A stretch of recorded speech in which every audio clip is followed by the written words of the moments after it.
as you see the process begin to play out, then you can go back and evaluate what you did, what you didn't do, how you intended, how you were open to the receiving, how you were not offering resistance, how you were not in conflict on the inside with the result. Why? Because it's something that it doesn't really matter, right? It's an intention that has no emotional bearing, has no weight. It doesn't really matter. But because this is so, you do everything right from a creative standpoint. And you notice how you're doing everything right most often in the direction that you do not desire, because when you're focused on that which you do not desire, as you have been conditioned, you're doing everything perfectly right and you're not offering any resistance to it. You're not saying, oh, I really hate this and I really don't want this experience. But you know what? If it didn't happen and I had this beautiful experience, that would be great. No, you're not doing that. You're not offering any resistance to that which you hate. You're not offering any resistance to that which frustrates you because you believe in it so wholeheartedly. And it baffles us, but we understand this conditioning that you can't do the same thing. You can't be the same way in the direction of that which you do desire.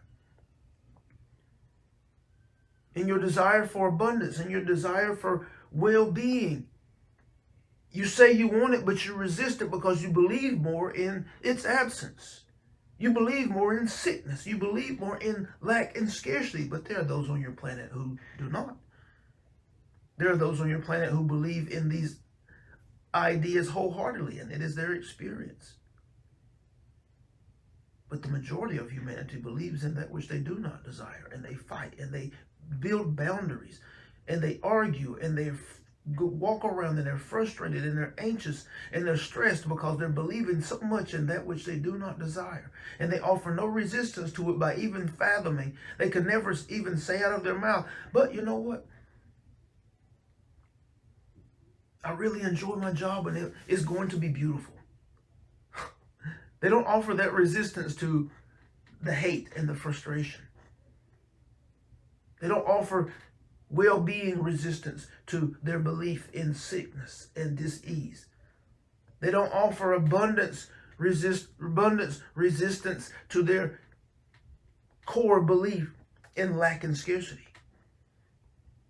But what we suggest is that you take an idea that doesn't really matter, the idea of cooking a beautiful meal in a week's time, in 7 days' time, and watch how from no clarity at all, you begin to get clear on the meal, on the ingredients, on the entree, on the accompanying components, on all of the things from the initial idea of wanting to create an amazing meal on next Tuesday.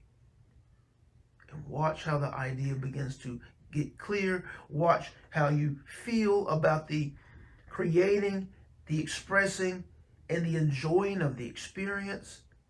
Watch how the information, how to do it, the spices, everything that's required, how it begins to make its way to you, and watch how you don't offer any resistance to it.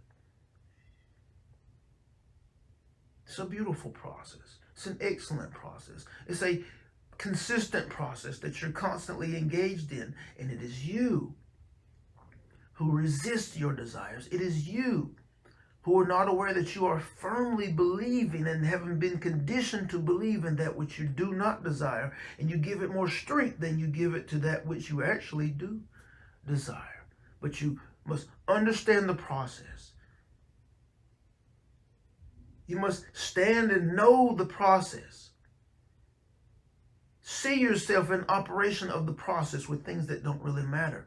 And then, when you're firmly rooted in knowing of the process and your responsibility in the process, then turn and begin to apply it to those things that are, from your perspective, big in your life.